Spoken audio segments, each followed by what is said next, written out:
കുറിച്യ കലാപം. കുറിച്യ കലാപം ആരംഭിച്ച വർഷം 1812 മാർച്ച്. കുറിച്യ കലാപത്തിന് നേതൃത്വം നൽകിയത് രാമനമ്പി രാമമൂപ്പൻ. ദക്ഷിണേന്ത്യയിൽ നടന്ന ഏക ഗിരിവർഗ കലാപമാണ് കുറിച്യ കലാപം. വയനാടാണ്. കുറിച്യ കലാപത്തിൻ്റെ പ്രധാന കാരണങ്ങൾ: ബ്രിട്ടീഷുകാർ അധിക നികുതി ചുമത്തിയത്, നികുതി പണമായി അടയ്ക്കാൻ നിർബന്ധിച്ചത്, നികുതി അടയ്ക്കാൻ കഴിയാത്തവരുടെ കൃഷിഭൂമി ബ്രിട്ടീഷുകാർ പിടിച്ചെടുത്തത്.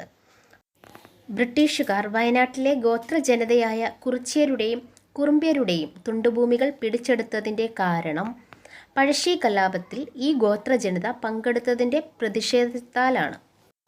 കുറിച്യരുടെ മേൽ നികുതി ഏർപ്പെടുത്തിയ ബ്രിട്ടീഷ് ഉദ്യോഗസ്ഥൻ തോമസ് വാർഡൻ വയനാട്ടിലെ ഗോത്രവർഗക്കാർ നടത്തിയിരുന്ന ഏതുതരം കൃഷിക്കാണ് ബ്രിട്ടീഷുകാർ അനുമതി നിഷേധിച്ചത്? വെട്ടിച്ചുട്ട് കൃഷി. ഒരു മാസം കൂടി പിടിച്ചു നിൽക്കാൻ കലാപകാരികൾക്ക് കഴിയുമായിരുന്നെങ്കിൽ രാജ്യം അവരുടെ നിയന്ത്രണത്തിലായേനെ എന്ന് കുറിച്യ കലാപത്തെക്കുറിച്ച് അഭിപ്രായപ്പെട്ടത് ടി.എച്ച്. ബേബർ. കുറിച്യ കലാപത്തിൻ്റെ മുദ്രാവാക്യം വട്ടത്തൊപ്പിക്കാരെ നാട്ടിൽ നിന്നും പുറത്താക്കുക. കുറിച്യ കലാപം അടിച്ചമർത്തിയത് 1812 മെയ് 8. പ്ലാക്ക ചന്തു, ആയിരം വീട്ടിൽ കോന്തപ്പൻ, രാമനമ്പി തുടങ്ങിയവർ ഏറ്റുമുട്ടലിൽ വധിക്കപ്പെടുകയും മറ്റൊരു പ്രമുഖ നേതാവായ വെൺകലോൻ കേളുവിനെ തൂക്കിലേറ്റുകയും ചെയ്തു. ബ്രിട്ടീഷ് സൈന്യം രാമനമ്പിയെ വധിച്ചത് 1812 മെയ് 1. കുറിച്യ കലാപത്തിൽ കുറിച്യരെ കൂടാതെ പങ്കെടുത്ത ആദിവാസി വിഭാഗം കുറുമ്പ്യർ.